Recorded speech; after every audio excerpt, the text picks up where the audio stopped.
Welcome to Discover Indie Film. I'm your host, Jeff Howard, and I'm really happy to have Brian Giovanni here. Hey, Brian. Hey, how's it going? Good to see you. It is going great, and it is good to see you. Brian and I met last November at Sherman Oaks Film Festival in 2021. I know what year it is. This is 2022 now. We're actually talking early August, and I'm really excited. Brian's film of Crumbs and Dreams was a crowd favorite. It was a favorite among juries at Sherman Oaks Film Festival last year. It's just this really great animated short, and I'm really proud to say it is in the Discover Indie Film TV series. It's in season 6 that comes out pretty much right around the time this podcast is coming out. So, excellent. Perfect timing. Yeah, and thank you so much for taking part in the Discover Indie Film. Of course, yeah, thank you. Thanks for bringing me on board. Yeah, I think in general in emails I send to people, I say the Discover Indie Film thing, because how do you describe a podcast that gave birth to a TV series? It's a nice hybridization of cross mediums, whatever you want to call it. Exactly. I have I have an old Apple Watch that mishears things. So, by the way, we're allowed to curse. Be involved. So I was tempted to curse at my watch just then, but I'll hold my first curse will be saved for later. Okay. I'll save mine too, just in case I really want to use it later on. It's funny. I don't know Brian well, but I've talked to him a few times, and I don't feel like you're a big cursor. Not really. I have to get really intense for something to happen, but just casually, I try and keep it pretty. I respect pretty that. PG. I like it. And your film is PG, so that's it true. Works. That's right. It works. In other words, you have a kind soul. I think we just.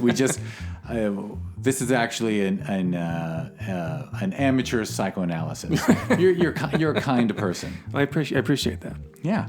Well, so listen, listener, you should watch Of Crumbs and Dreams, Brian's film. It's in Discover Indie Film on Amazon Prime Video. So go to Prime Video, search for Discover Indie Film. It's in season 6, episode 3. And it opens up that episode and is followed by a really cool animated short called EP, and then the epic My Roommate the Jedi, which I'm just challenging you. It is better than most Star Wars films in the liturgy. It I would say comes somewhere in between Rogue One and something else. Because anyway, this is not about Star Wars anyway. It's about Brian and his. Well, it film. Can be. I mean, I could. Bring in my. We should have sat in my living room and watched your whole episode. Yes, and then come back and talk about Star Wars. And then talk about Star Wars. Yeah, talk about how your film sets it up. Yes, of course. Because really, Star Wars is just about being free, and that's what your film's about. Well, there you go. Right? Okay. I'm oversimplifying, but before we talk too much about Of Crumbs and Dreams, I warned Brian.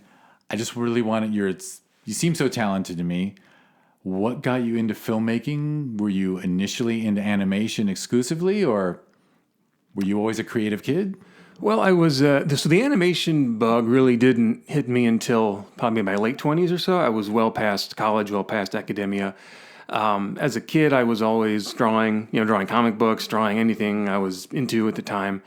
And then in high school, got into filmmaking, pretty much all live action filmmaking at that point. We had started this film club. We had, dating myself, it had super old like VHS camcorders, and this, the type of setup where there's these multiple monitors and VCRs, and you're queuing things up and kind of editing live on the VHS tape, and that was sort of our. We didn't have any formal training, but we were all like, we all want to do this. We all want to get involved, and I think getting exposure to that early on was like, all right, this is something that I have no training in, but I can see myself studying this, learning this, and so then went on to film school after that. So, that's excellent. So in high school, you did the film club thing, and did a mentor or someone mention film school to you? How did you become aware that film school was a thing? Because actually, I've met a lot of people who didn't even realize film school was a possibility.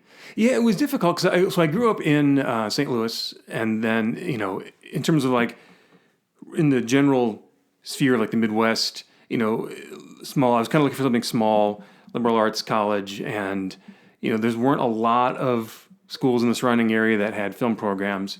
So we, kind of widened the search, and I wound up going to Denison University. It's in Ohio, near Columbus, and had a really well-rounded fine arts program because I was also really into theater at the time, really into fine arts, into studio arts, stuff like that. So I knew I was probably going to be a film major from that point, but I still wanted the whole exposure to, a good fine arts curriculum.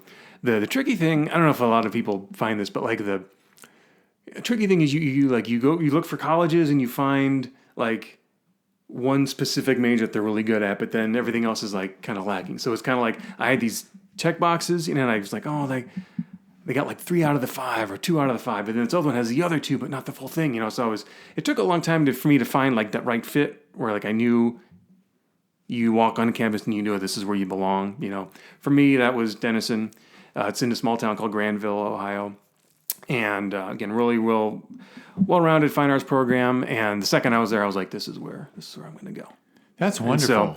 So studied filmmaking there, but it was still all like entire live action, curriculum. So it was all live action filmmaking, pretty well-rounded in terms of screenwriting, film theory, film criticism, and production, all that stuff. So did the whole film assignment, student film, all that stuff, all still live action. And then moved out to LA, pretty much right after I graduated.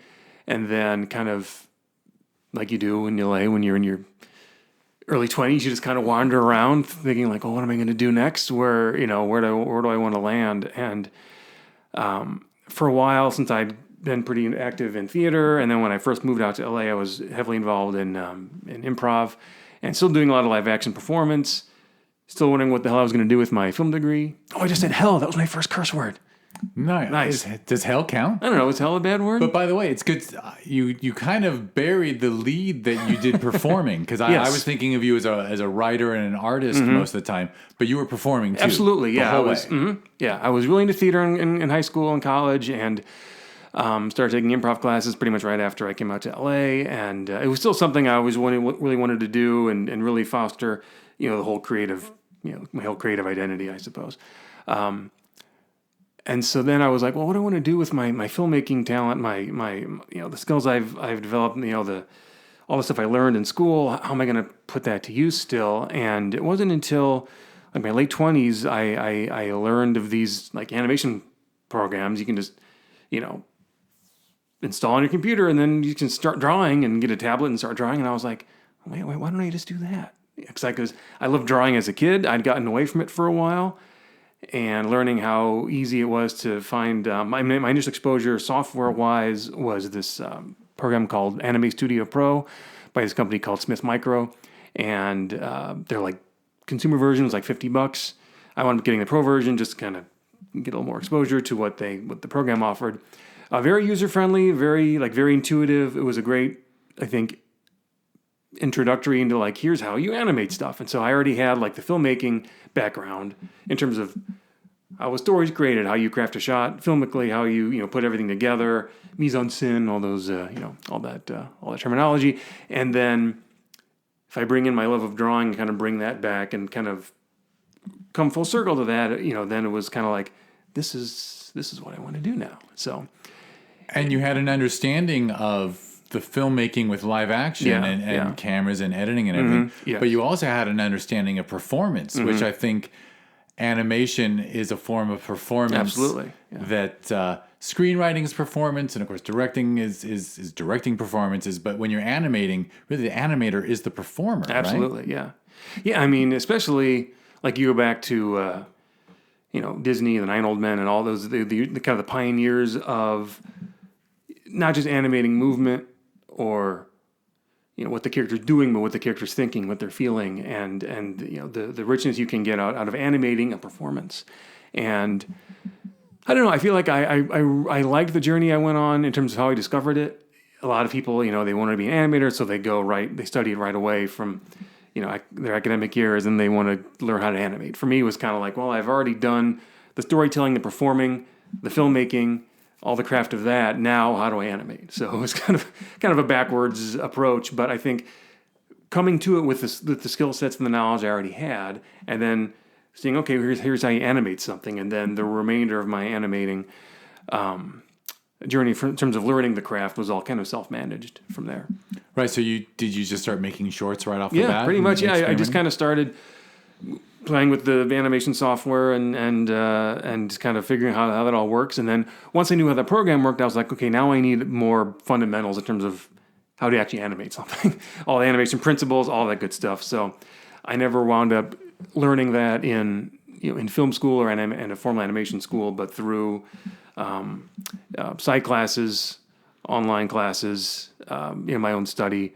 I don't want to say self-taught because I don't think anyone is truly self-taught. My preferred phrase is my own education was self-managed because I learned from several other outside sources that are well known for teaching the craft. That's a lot more outside of the school. Yeah, that's setting. A lot more honest because Right. you're not if you pick up a bunch of books and study something thoroughly and watch online videos on how to do something. Right. Those you didn't taught teach yourself. You didn't teach yourself because you didn't know anything. Yeah. So whenever someone says, "Oh, I'm self-taught," I'm like, "Were you really though?" No, you weren't.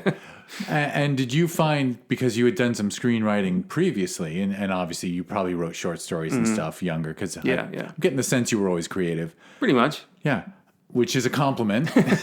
The creative people need to be nurtured. Yes. And they're not in this country. But anyway, I won't whine about that. But once you started animating and experimenting with that, I'm curious, was there a point where you started saying, okay, now I've got to write scripts for this medium? Kind of. I already had a lot of screenwriting backgrounds in film school, so that really wasn't too much of an overhaul. I think it was still like, how do I communicate the story visually, which you're already doing when you're a screenwriter. In particular, the shorts that I've done and the shorts that I'm continuing to work on and continuing to develop have pretty much little to no dialogue.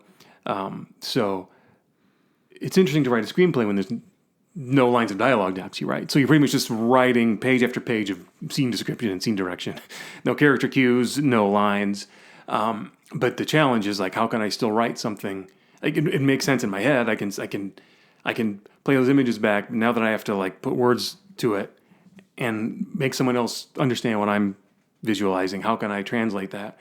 And I think it's in general screenwriting training helps with that. Even if it's a regular live action film, you still have to write visually. You can't just, If you're a good writer, right? a good screenplay, you read it and you visualize a film. A so-so screenplay, you read it and it's just words, Exactly. people talking, and at that point, it's not even a play. And it's a radio play. It is. It's a radio play that no one would listen to. Is that just an aesthetic you prefer of silent characters? Yeah, just an aesthetic. I think I'm also generally very autonomous as a one-man creator in a lot of ways. And I think it's important to not only understand creatively what your limitations are, but exploit them so that they're not necessarily hindrances, but strengths that you can employ. So when I realize that it's just me animating, I don't have a staff of animators. I don't have other people drawing things or boarding things. It's all just me and my own ideas.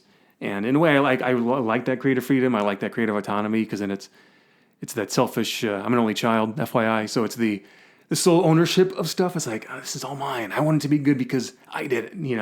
It's that kind of freedom of expression kind of a thing.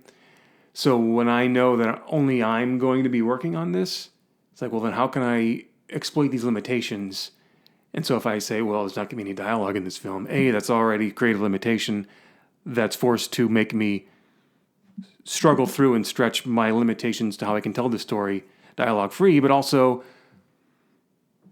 dialogue I don't have to animate. And then I don't have to worry about lip syncing. I don't have to worry about hiring voice actors. I don't have to worry about all the other aspects that go into the phonemes and the mouth, making sure everything syncs it properly. That's something that it's completely off the table now. And so, right, you don't have so to. It's limitation that I'm exploiting to my advantage. I don't know if that's shrewd or a cop out or whatever it is, but the way I look at it, it's telling the story you want to tell, but using your own limitations as an autonomous creator as an advantage and not a hindrance. Yeah, I was about to say you do it successfully. I mean, I haven't seen your body of work, but I've seen of Crumbs and Dreams, which is dialogue less. Yeah. And yet you can picture words throughout, right? You Yeah. definitely understand the story. You understand the characters. Yeah, it is an aesthetic that's actually also so well suited to that medium, right? Yeah. Because all you have to do is see one, like, a soldier ant point, and you already know he said, "You go back in line." Like, you don't need to hear the words. Exactly. Yeah, and I think in a lot of ways, dialogue is very overrated. Lines you write can often be, edited or shortcut down. I feel like there's a lot of things we can say without actually saying it, and I feel like animation is a really great medium for bringing that to light and finding that unique language, that filmic language that, I don't know, you can exploit that to great effect, to unlimited effect. You don't have to sell me on the no dialogue thing. I mean, some of my favorite live action films. Oh, yeah. There's the obvious one to name, which is There Will Be Blood. But the fact that there's no dialogue for the first 27 or whatever minutes, and yet so much. You learn so much without words. It is just, I think there's something so compelling. I'm not even sure how to describe it. But I do find it interesting that you had done improv and performance, which was very verbal, and you not choosing to use your verbal skills. Well, and it's, improv is also really great because it's unscripted. You're thinking spontaneously, but also the best thing it can give you as a tool in your tool belt is to trust your own instincts and to, leap without looking and trust that you know where you're going. And animation is really helpful for that too, because I can storyboard and have an animatic and write something, but once I'm there animating it, a new idea, a new input will be generated simply by the act of me creating something. And it's important to also kind of get input from the work you're creating and have a conversation with it in the moment. So you're not saying, no, I wrote this, it has to be this way, I do this is what it's going to look like, and you're forcing this preconceived idea of what you want, but you let it speak back to you in the moment, and you listen to it, and you change course in a moment's notice, because that's the thing you were discovering still in the moment. I can be in an improv scene discovering something brand new in the moment, or I can be animating something or drawing something, and the simple act of me doing it is generating new input. There's that great saying where inspiration leads to action, but it's the other way around. You can't just wait around and get inspired to do something and then I'll act. It's like the very act of you doing something, even if it's bad, even if you're going to redo it later or it's not the best thing you've ever done, the simple act of you putting something in motion is what generates inspiration itself. So as you're having that conversation with whatever you're creating, it could be anything, a painting, a sculpture, a screenplay, whatever, when you generate that input, that's where the dialogue happens, and that's where you listen to the work you're creating, and that's where, for me, the improv training really comes into focus, because you're trusting those instincts and you're trusting the work you're creating in the moment, letting it speak back to you. Yeah, and that makes perfect sense. That you're looking at the design and you're looking at the animation that as you're doing it, and then it speaks back to you, which makes perfect sense, I think, to anyone who's ever written a screenplay and written it well. Yeah. Is that you start to let the characters take over, Absolutely. and then you learn, oh, I just found out that what I did for the first third of this script all has to change because now I know what these people are about. Right. And you're never going to get to that point on the mountain unless you do it wrong the first time and let it tell you, no, this is what I'm organically wanting to be as a work of art, and then you listen to it. That is one of the great tragedies of, oh my God, I'm going to be so judgy here. Uncreative people sit around and go, I'm going to think out this idea until it's perfect, and then my first draft will be the last draft. Right. And if you think your first draft is anything but the clay that you're going to mold into something else, you're never going to create anything. Exactly. Yeah, you have to. So how long ago did you start this animation journey? When was the first completed thing that you started showing friends or family, or I don't know if you jumped into festivals right away? Not right away. I started kind of learning stuff and animating stuff on my own, I think back in 2010, 2011, and then kind of still kept taking classes online and read books and just kind of kept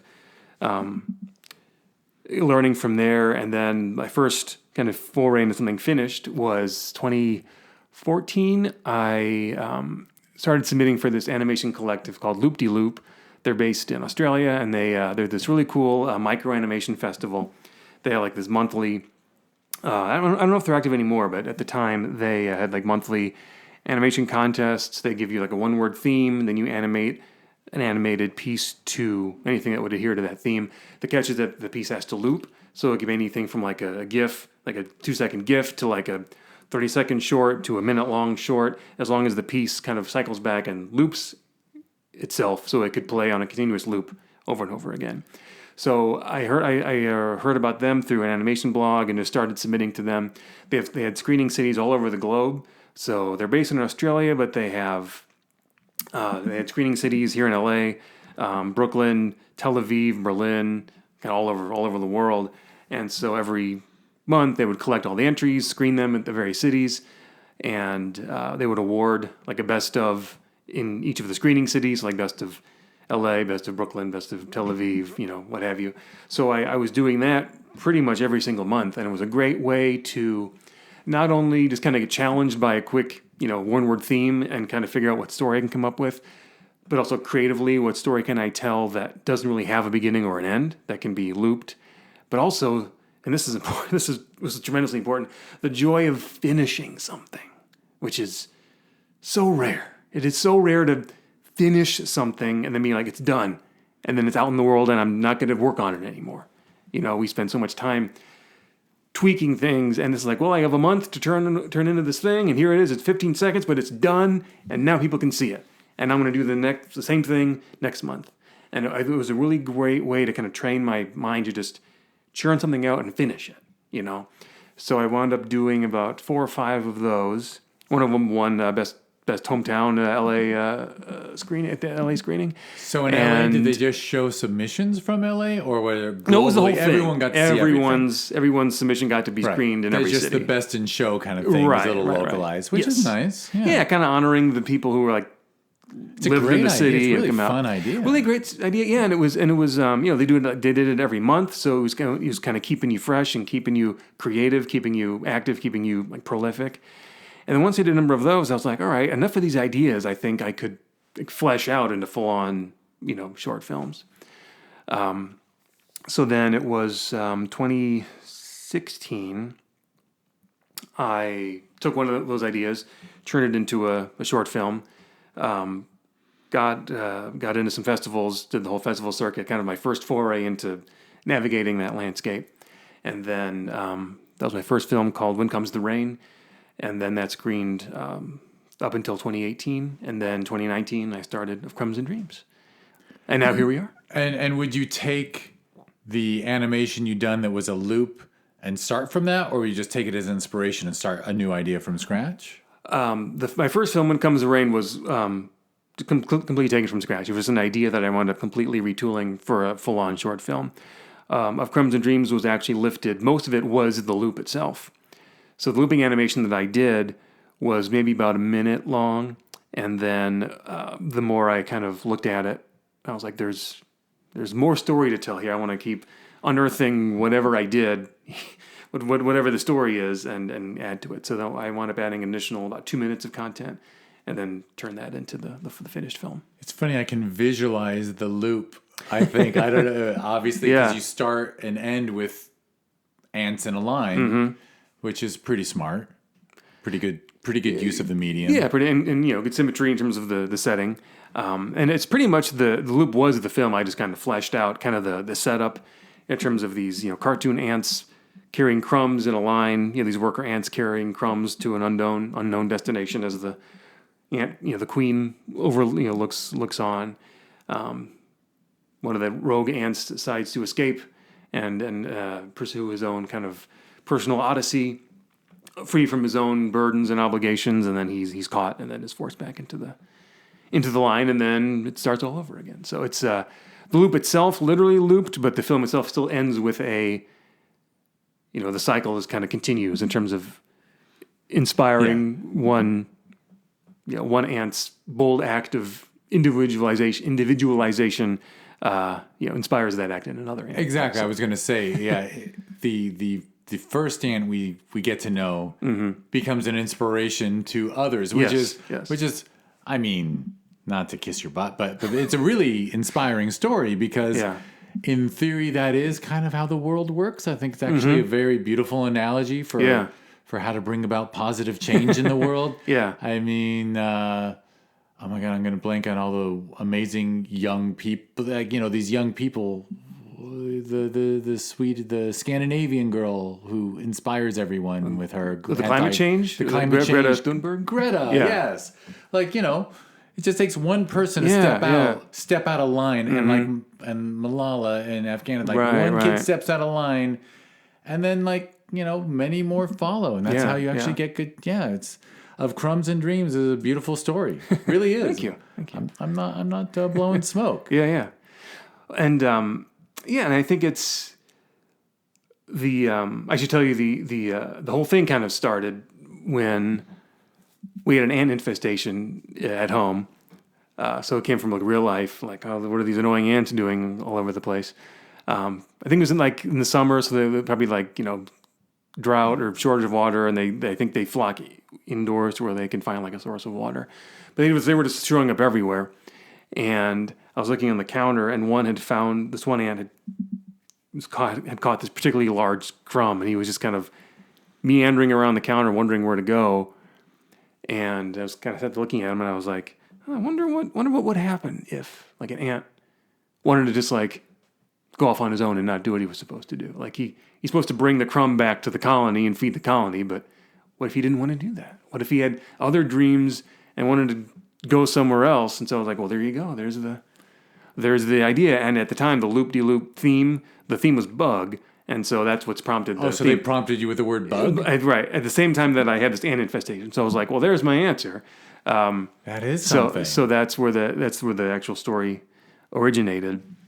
And did you let that ant live? I did. I squashed a bunch of other ones, but he lived. I stick by the kindness comment more than ever. Fun fact, this is what the exterminator told us, if you ever have an ant infestation, don't kill them. Don't stamp them out, because what they'll do is the colony, the queen, wherever they're based, they'll just be like, oh, well, those ants didn't come back with food. Send out more ants.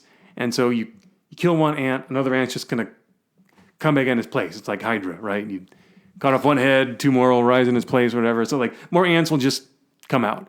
So killing the ants isn't actually going to do anything. So what they do is they put this gel all over the floor and countertops and edges where they would congregate. And the gel is supposed to have some addictive kind of chemical or smell that they are very drawn to, but it's poisonous to them. So they will grab the gel or the chemical and then bring it back to the colony. And then all this poison goes to the colony, and it kills the colony from within. Wow, that's way more dark than my mind was going. I was just thinking you cover up the scent trail, and then they can't find their way back in. Yeah, it's pretty dark. This is actually sending. So it kills the colony at the root cause. This is like germ warfare, sending back infected a Trojan horse of sorts. Exactly. Wow. But yeah, the one ant that I didn't squash out. Hopefully I don't know where he is now, if he's still alive, but I hope he's doing well. I assume his lifespan. I don't know what the average lifespan is of an ant, but so yeah, I was like, well, that's kind of dark, but I guess it was effective because when he did all that, no more ants. So I guess what he did worked. But I still had this fondness for I still want to make a very cute cartoon ant that is very disarming and is nowhere near as dark as what actually happens in the extermination world. And actually, as I look at the ant on the postcard, I was going to compliment you too when I was thinking about the film before you came over. Yeah. And I was thinking, the faces are so simple yet so expressive. Yeah. And I think humans, but you know what? A lot of mammals always amaze me by the way, the way a dog and cat look at your face. Mm-hmm. We have a guinea pig and he looks at your face. And the facial recognizing faces is really inherent to us, right? As living beings. Yeah. And your animated ant faces are shockingly expressive. Oh, thank you.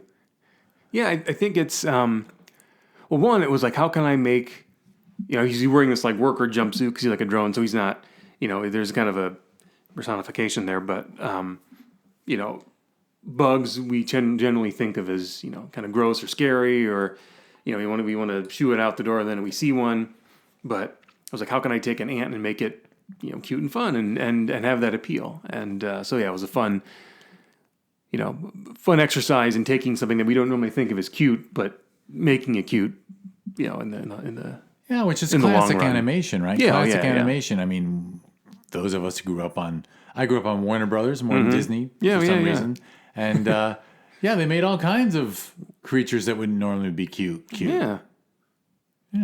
Jungle Book, and well, I guess some of the characters in there were villainous, but still, you have these they have so much appeal to they're very engaging to look at, even if they're villainous characters in a Disney film. But yeah, they get that formula down perfectly, and then they're so charming to look at.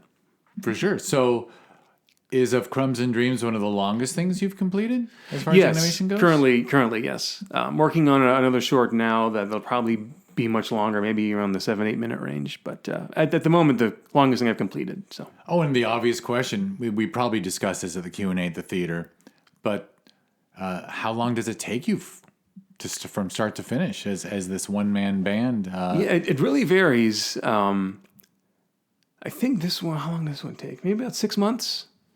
5-6 months, Right. Maybe a little bit more if you count. Well, it took about 4 months to add the new stuff once I brought back the looping content, but then the looping content itself took about maybe another month or so. So I would say, I'd say 6-7 months. And you're a responsible person with a job. Exactly. I haven't asked you what the day job is. I don't know if it's related to film. It's similar, yeah. Yeah. I'm a quick segue. I'm a menu producer and graphic designer at Deluxe Entertainment Services. So I do a lot of Blu-ray, DVD, and UHD, like menu design and localization. So it's still visually creative, but not like animating a short film.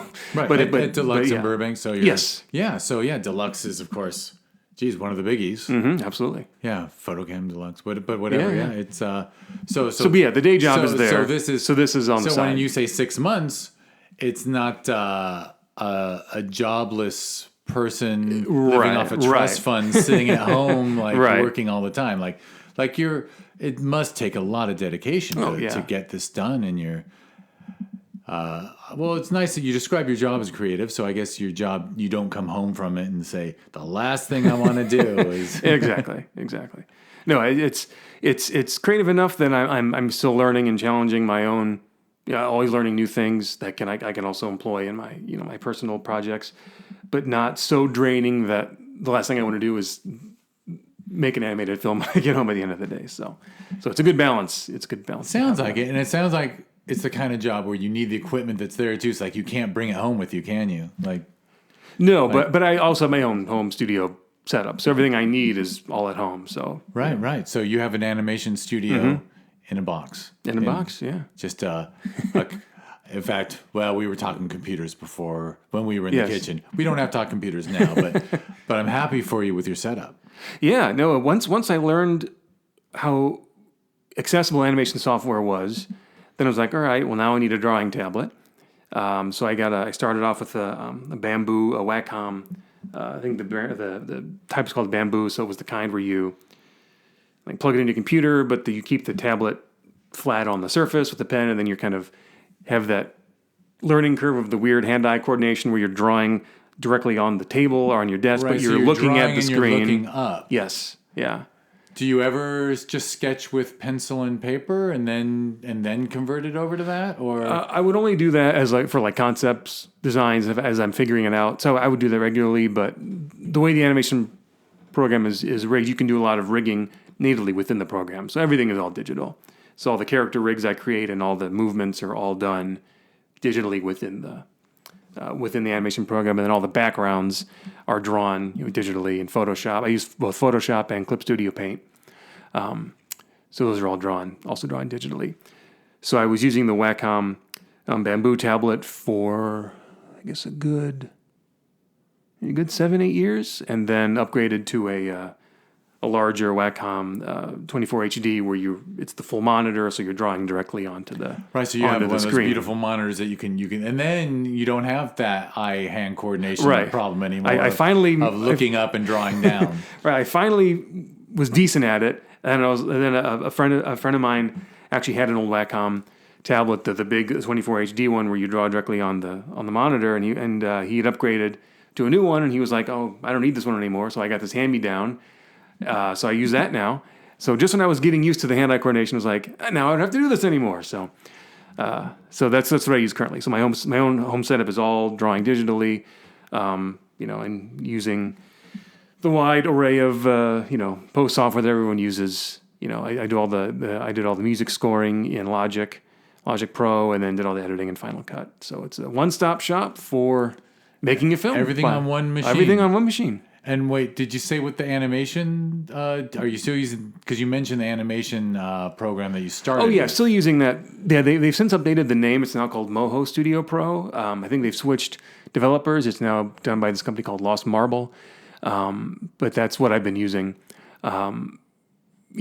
People always ask, like, oh, are you using, Adobe Animate or Toon Boom and kind of those industry standards? And for me, I was trained on Moho Studio Pro, and it's super user-friendly. It's super intuitive. It can do so many of the other things that Toon Boom can do, but like a 16th of the price tag. So, for someone who was just kind of like a one-man show, who's obviously these micro-budget projects I'm doing, it definitely is good bang for your buck. Yeah, in theory, your films are almost budget-less. They're Because budget-less. Once Yeah. you have your home studio, Right. the actual project, you would have to take all the projects and add them up and then divide it by what you've put into your home Right. equipment. But you're going to own a computer anyway. Exactly. So I yeah. already own this stuff, and so I've always found it weird whenever I would go to a Q&A or a screening, or someone would talk about like the budget. It's like, oh, X millions of dollars of this, or if it's an indie film, it's like, oh, just a couple thousand. I was like, I hope no one ever asks me what my budget is, because I'll just sit there and say nothing, because I could have counted the food I ate. Right. I had a craft services budget of I cooked myself dinner. Right. So I guess I had to feed myself. So there's that, and the expense of the actual equipment I'm using. But once it's there, I don't have a budget because I'm just doing it by myself. And you said something that interested in me, and now this is going to go real deep into probably nerd territory, Sure. but I can't help it. So you create the animation on that program, which I can't name because I have no short-term memory now. Moho Studio. Moho Studio. Moho. Moho. Moho. Yeah. And then you output video that you cut together in Final Cut Pro. You actually do some editing. Oh yeah, in Final yeah. Cut Pro? Yeah. So I still have a pretty extensive editing background from film school. I was still doing some post production stuff on the side before I got into animation a number of years back. So I would render out each shot within the animation program and then take every shot, put them into Final Cut, still do some color grading and and And when you say tightening. every shot, are they animated sequences, or we're talking frame by frame? Some of it is frame by frame. It's a lot of it is vector based and keyframe based. So vector based. I'm still thinking 24 frames a second. Oh, it's still 30 frames per second, but when I'm animating in the program, I some of the things do require still frame by frame diligence in terms of 24 FPS and animating on ones. But some of the character movements and walk cycles, or some of the basic stuff that what I guess Adobe Animate users would call tweening and in betweening. You set your keyframes, and the program interpolates that movement from keyframe to keyframe without having to animate every single. Without you having to animate every single frame. So there are some time saving techniques that are obviously that I appreciate as a one man creator. But you'll export shots essentially. Yes, individual shots. And then those go into an editing program, Yes. and you can actually change the edit at that point Yes. too. And you can break things up, so you don't have to animate the final product. Is I guess what I'm grasping. As one final gigantic output. Yeah. No, because that still gives me the freedom to look at an open timeline in post and see everything, and then play it back, and then still get feedback within how is it reading, how are these shots too long, too short. The cool thing about the program, and I think a lot of animation programs probably still do this, but you can import like PNGs of like backgrounds and drawings, and then if you change that in another program, it live updates in the animation program. So if I drew a background and I import that background into my animation program, and then I look at it and I say, oh no, I need to make the clouds bigger, I'll go into Clip Studio Paint or Photoshop, redraw it, redo the clouds, save it, and then go back into the animation program, and it live updates. That's it. That's amazing. I totally grasp it. So that Moho is just going to that file location. Right. And when that file updates, it automatically syncs. Yeah. That's rad. So I can still make changes in the moment, even if I'm done animating, and I'm like, well, let me just redo this, and then it's already done again. So being able to have that much versatility and flexibility, even in post-production when I'm looking at it all, and it's like, oh, let me go back and reanimate, because it's just me. It's not like I'm this big studio where it's like, oh, you've already shot this, we're already editing this, and we have to go back and it's like, oh, it's just me, so I don't care if I have to redo something. So it's, it's very liberating and very appealing to have that kind of flexibility and autonomy when it's, your one-man show. I mean, I often talk about the Discover Indie Film TV series and independent film in general as films that are coming right from the hearts of the filmmakers, right? Everything's being made for the right reason, in that it's because people want to create, and it's not created by a committee that sits down and says, what's the best way to make money with this content? There is something in a creative person that they want to get out. And what you're describing is kind of the ultimate version of that, because... Yeah, because it's just me, so it's my expression of whatever this is, filmmaking is collaborative, sure. You want to bring in, you're the best editor, the best cinematographer, the best costume designer, the best sound designer, all these other disciplines. But when I distill it down, when it's just me, it's like, well, this is as good as I am at all of these things. Not that I'm this amazing virtuoso by any means, but at least when I watch it, I have that satisfaction of saying this is all because of me. It's as good as I am in all of these levels. And when it's great, it's because of me. When it's bad, it's because of me. If there's still plenty of room for improvement, room to grow, it's because of me. It's all what I can do. And it's, it's and you're doing it for the right reason, which is you want to. I want to do it. I want this to exist in the world. And if I'm the one person conduit that can make this exist, then I'm making it happen. And it's very inspiring to know that, to have that. I think I kind of gravitated towards that mindset because filmmaking is so challenging and it's so difficult and it's so hard to complete things. And I've had so many peers and heard other stories of people making something. It's like, oh well, I just need money. I just need a producer. I just need an investor. I just need a crew. I just need equipment.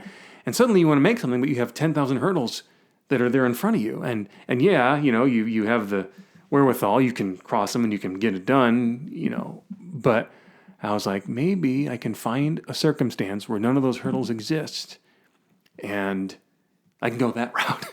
Because then, if I don't make it, it's just because I haven't done it yet, or if I'm lazy, or I haven't gotten around to it. And then that's the only reason it doesn't exist. Then I have no excuses at that point, And being able to create without those excuses it forces you to own up to what you want to do and find that inner drive to get it done. I think you just perfectly described the independent spirit. And it really resonated with me. I don't like name dropping, but I'm going to name drop for a second.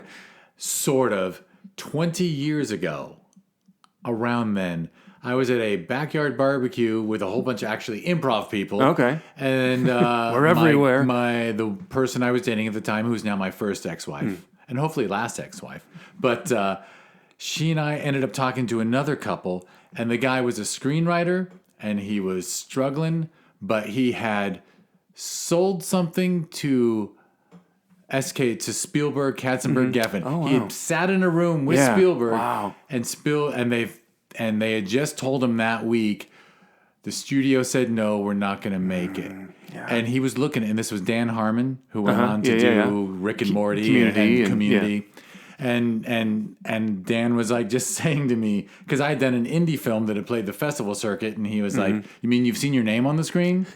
I've never seen my name on the screen." And he was like, "You would have thought that if Steven Spielberg sat across from you and said, 'I like the script, I want to make it,' that was enough." And Right. even that wasn't enough. He's like, Universal said no, and so Spielberg moved on to the next thing. Yeah. And I was like, I honestly had no idea it worked that way. Sadly, I didn't ask for it, and we didn't become friends. If only we'd become friends after that. But Yeah, I think there's this alternate universe, this gigantic wasteland where every unfinished film, every unfinished product that's talked about or theorized about or discussed ad nauseum but never materialized. There's this whole alternate, it's like in Rudolph, the Land of Misfit Toys, there's a land of unfinished projects that just, some came so close that never came to be, or some were just ideas. And it's an endless, infinite land because there's so many more of those than there are of completed things. And it's just, it's this, I don't know. When I found the animation outlet, I was hit with that animation bug, and I knew I could find the ways to make this exist no matter what, and I wasn't bound by any other gatekeeper or approver of any kind, or needed permission to do anything. I was like, man, I would hate if the rest of my ideas never materialized, but if they don't, it's just because I haven't, like I said, I haven't done it. But there's no other factor that's going to say sorry, no. yeah, you are literally the one. You are the committee that you must get approval from. If Right. you want to see it done, it gets done. Which I have to ask myself, can I get this done? that is the most empowering thing imaginable. yeah. I mean, any screenwriter listening to this chat would be like, "Oh man, I have so many scripts." And if you don't write it that you can shoot it on iPhone with your roommates, then you really don't have a way to get it done without help. Right. Yeah. Fascinating. Excellent. So thank I'm you. happy for you. And I guess the obvious question would be, do you ever see yourself collaborating? Do you ever think to you, like if you had an idea and you're like, this would be a good 15-minute short, so I could either put 3 years into it, or I could start farming out some work or working with some others. Sure. Yeah, I do definitely see myself collaborating because, I still have to recognize that I'm only limited by my own perspective. And so when I invite someone else in to create something or share that creative space with me, I'm learning from that other person as well. And they're offering an input that I couldn't ever possibly foster on my own because I'm just me, and that other person brings an entirely different walk of life and take to something. So there's obviously infinite value in collaboration. Which you obviously learned on stage doing improv of course, and whatnot. yes. I mean, that's the ultimate Right. example of getting input from another person and creating something new together. Of course. So yeah, I'm definitely open to it. Once I got a few more shorts under my belt, or maybe even an animated feature in the near future, those avenues are definitely one I would. Would you do an animated feature as a one-person band, or? That's the ultimate dream because there is a select few people who have done it, and I want to join the ranks of those select few. I'm intrigued. Have I heard of them? Have I heard of the film? I don't know. Not to give too much of a spoiler. I don't want to. Yeah, when we get to my next episode. it might belong in the next episode. I'll wax poetic about all of that in the next. For those who don't know, of course, if you're a fan of this podcast, maybe you're just a fan of Brian and his work, then you haven't listened to any other podcast. But after we record this chat, we'll stop recording, and then we're going to start recording a second one where Brian answers the 4 questions, which are favorite films, underrated, overrated, something you should seek out. So sounds like I'm going to have to seek out some really cool animation. Yes. But no, there are some people who have created an animated film all by themselves. There are people who have, maybe not by themselves, but every frame of the film has been drawn by a single person. So there are variations on it, but those have been my biggest inspiration, my animation giants. I should mention Bill Plimpton is my, possibly my greatest creative idol ever. I've met him numerous times at Comic-Con. My first short, When Comes the Rain, was done through an online class he taught from his Plimpton studio based in New York. And so I got to work on it with his feedback and his input. And he draws every frame. He's done 7 animated features, countless shorts. He does outsource, I think, some post-production stuff and some sound and coloring, but every drawing is his own drawing. It's not a staff of people. It's not a team of people overseas. It's not, background artists and storyboards. It's not a crew of people. It's one guy drawing literally every frame of a film. And when I first learned he did that, and I saw the first film, his first feature is called The Tune, and it is historically the first film in which every frame was drawn by a single person. And once I saw that, I was like, this person is my idol. I need to follow everything he does, and it was off to the races from there. So following him and being empowered to kind of do that on my own scale he's been the biggest inspiration for me. So yeah, I would hope everyone knows who Plimpton is. Yeah, I remember, I am of the '80s. I finished college in 1990, so there was Spike and Mike's animation. Yeah, of course. Yeah, he was a big. There were always shorts of his, but I remember seeing something of his that was even previous to that, like on television at one point. Like and I understand why his drawing style is so unique. Of course. I'm sure there are talented animators who could just do his style. If he did the first frame, then they could do the rest. But yeah, his stuff is just such a signature. Right. And not only just the quality of his work, the quality of his oddball and offbeat storytelling, but just his own approach and his drive to be an independent animator. He's called the king of indie animation. He was not called that for nothing.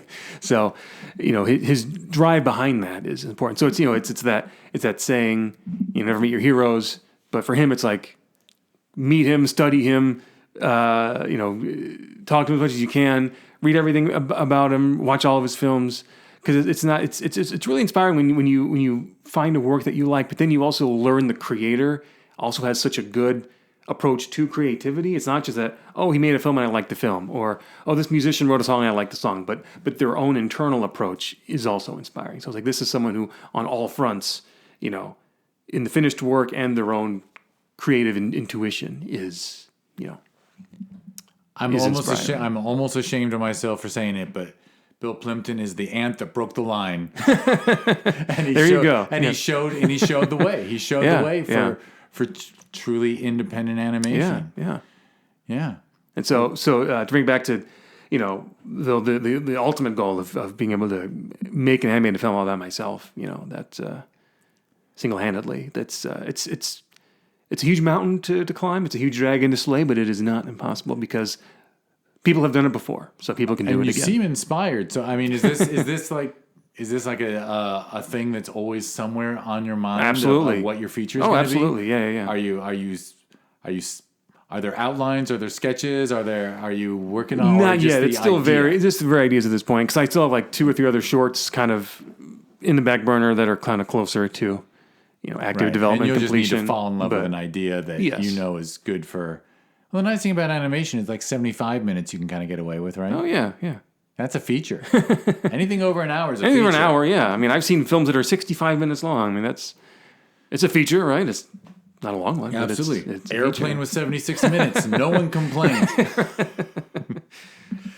Excellent. Well, that's great to hear, and I'm glad to hear there's more shorts coming. Absolutely. Anything else you want to mention that you've been stuff I'm working on around? Well, since the pandemic, I've also been doing a lot of illustrating. I don't know if you've heard of the Inktober challenge in the drawing on online communities and artists and stuff. During the month of October, people do like a drawing a day to kind of challenge themselves and to get more prolific in their creative outlets. So every day of the month of October, you make a drawing. So at the end of the month, you have 31 drawings. Hence, Inktober. So I'd done that for a couple of years, just as a way to make new things and not really thinking anything of it. Starting in 2019, I started this illustration of animals throughout the Inktober challenge, which I later have called Sermonibus Animalis, which is Latin for animal conversations. So what I do is I look up the actual Latin name of the animal, the binomial nomenclature of the animal, the genus and the species name, within the species name, I form a slight pun within the name, and then I enhance the drawing of the animal with the pun in the drawing. So it's this realistic, photorealistic drawing of an animal, but with some kind of weird absurdity thrown in. So it's kind of marrying the esoteric with the absurd. And I just started on a whim. I liked the first couple animals I did, so I kept going. So I had 31 animals during October of 2019. I did 31 more animals in October of 2020. And then I didn't do October last year, but I churned out a couple more animals. I now have 70 animals in total in this illustration series. And I've exhibited these at a couple of art shows. I was going to say, it sounds like something that should be at a gallery and or coffee table book. Yes. Funny you mentioned that. I do want to make a full-on coffee table book of all of these at some point in the future. I'm trying to get up to 100 animals, and then I'll, do the whole book from there. But last year I exhibited at the Renegade Craft Art Show in LA State Historic Park, and I've done two shows with the Arroyo Arts Collective in Highland Park, 2019 and in 2021. So that I've been able to kind of dabble in illustration kind of simultaneously with animation, kind of getting back to my drawing roots, but making something that's this kind of larger series that's ever growing and I'm ever cultivating. So, and are you selling prints? You're selling yes, prints all prints and originals are all for sale on my website, and then they've been sold through these art shows and gallery showings. So that's kind of the non-animation side project that I've been. Sounds like a very cool project. I'm going to have to check it out. Please on do. your website. Yes. I guess I haven't. And is it on Instagram too? Or they're all on Instagram, but the full-on gallery and the whole store is on my personal website, briangiovanni.com. Very good to have your briangiovanni.com. BRIANGIOVANNI. Yeah, so. That's excellent. I got to tell you, I love to go into an art gallery. I just think it's so special. And actually, my wife has a really good friend who's a fine artist. And, nice. And when she has an opening, like at Bergamot Station in Santa Monica, we'll go, and then we'll go to every gallery. You end up meeting the artists. And it's just so, oh my God, the art world is a world I wish I was cool enough to be more than just someone who goes once every year or three. But it's wonderful. I'm happy for you. Yeah, thank you. Yeah, it's been a nice kind of side thing to do concurrently with animation, because I think the more I still focus on the fine art aspect of creating, the more I kind of I'm focusing my own lens in terms of thinking of my animation as a fine art as well. Because since I'm kind of a one-man show, it's kind of bridging the line between an animated film and fine art at the same time. Not that I'm saying I'm so pretentious, this film is fine art or anything, but it's the kind of this pure creator-driven work, right? You see a painting, it's by one artist. It's not by a studio or a committee. It's by a single artist, right? So, to me, there's a lot of cool experimental art house animation that's very fine art driven, very singular creative driven, and so, not that any of my work is, I don't know, that kind of caliber, but I think still treating it as fine art, or still telling myself that I'm still a fine artist in that aspect, even though I'm making an animated film. I think it's important still to kind of have that distinction, I think. For sure. I get it. Yeah. I think it's all part of the appeal of it. Yeah. All right. Well, briangiovanni.com. If you don't know how to spell Brian's name, shame on you, because one of the greatest operas of all time has his last name. Yes. And with an I, not a Y. I'm not Brian with a Y. It's Brian with an I. The real way to spell Brian. Yeah. Y is that Irish version. Yeah. No. Brian, Brian. That's correct. Yeah. Brain twisted around. It's twisted around. So you're a brainy guy. There you go. All right, cool. Yes. And do you want to share the Instagram handle too? Yeah, you can find me on Instagram at Mr. Brian Giovanni. So that's at MRBRIANGIOVANNI. I think. Right. Regular. Remember, there's two N's. Two N's. Yes. At the end. And it's MR, not fully written out as Mr. I think Mr. was taken when I found Instagram. And I believe I will include this in the show notes, So whatever podcatcher you're using, Yes. podcast player, whatever, I don't know. I've heard all these terms. I heard these terms listening to other podcasts. So Right. I don't know. I don't consider the app on my phone a podcatcher, but maybe it is. Maybe it is. I don't know. It is whatever you say it is. It is. We're defining our own reality as we create it in this simulation. There you go. Excellent. All right, well, you know about Brian's website and you know about Brian's Instagram. So now I am going to rattle off a bunch of those things. But before I do, first let me ask you to please like and subscribe to the podcast. It's nice. Be nice. It doesn't hurt you. If there's a chance to write a review, maybe even give 5 stars and write a nice review.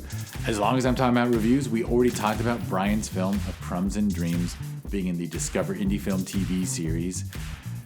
Let me think. How much would it cost you to go review it on Amazon and give it 5 stars? Oh yeah, it's free for you to review it.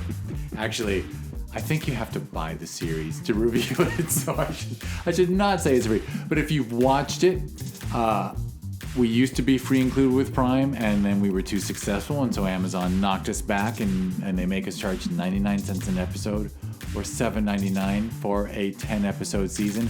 But if you think about that, 79 cents each for 10 episodes of a TV series that are films completely from people's hearts, made out of their own back pocket. Sometimes the budget is zero, sometimes the budget is a couple thousand, but I believe there's 20 films. You're getting 20 films for $8. I think it's a pretty good deal, and so please do it. Be nice, and then give a nice 5-star review. There you go. And if you want to learn more about it, go to discoverindiefilm.com, and on social media, it's always at DIFWins. Because, of course, I had to change the name of this podcast because it was just Discover Film, and no one else was using that. And then one of my early guests ended up in the Discover Film Awards in London, and then he sent me a quick email and said, "You think you're going to butt heads with the Discover Film Awards?" And I was like, okay, I'll put in the word indie because it's more accurate anyway. There you go. So Discover Indie Film and DIF Wins happen to be the winner of a little poll among like the first 20, 30 people to do this podcast. So anyway, fun story. Not so fun. But I'll point out, finally, I'll wrap it up. Brian's film of Crumbs and Dreams. I met Brian at the Sherman Oaks Film Festival, which I'm the head programmer of. If you want to learn more about that festival, we hold every November. It's ShermanOaksFF.com, and it's at ShermanOaksFF on social media. And there is a sister festival every June. That's Film Invasion Los Angeles, and you can learn more about that if you go to FilmInvasionLA.com, and it's at FilmInvasionLA on social media. And that's all I think I have to ramble off. Right, Ramblers, let's get rambling. Yeah, we get to go, but stick around. 2 days after this podcast gets released, Brian's 4 questions will get released, and you'll get to hear his favorite films and more. So, Brian, thanks for coming in. Thank you so much. It's been such a joy to be here, and thank you all for who are listening out there, and thanks for your support. Absolutely. Thank you, everyone, for listening, and thank you, Brian. Really interesting. I enjoyed it. Me too. And I don't know how someone could listen to this and not want to see your film. I mean, Go watch the film. Go watch the film. And then hit his Instagram and look at these cool. I got to tell you, I was tempted to pick up my phone and start going to your website and looking at these the animals. Yes, please do. Yeah, check them all out. In my head, I'm already thinking like, okay, bears, Ursa. There are a couple of bears. I think you're gonna like what you see. I love the idea. All right, well, I'll thank Brian one last time, and I'll thank everyone for listening. Thank you.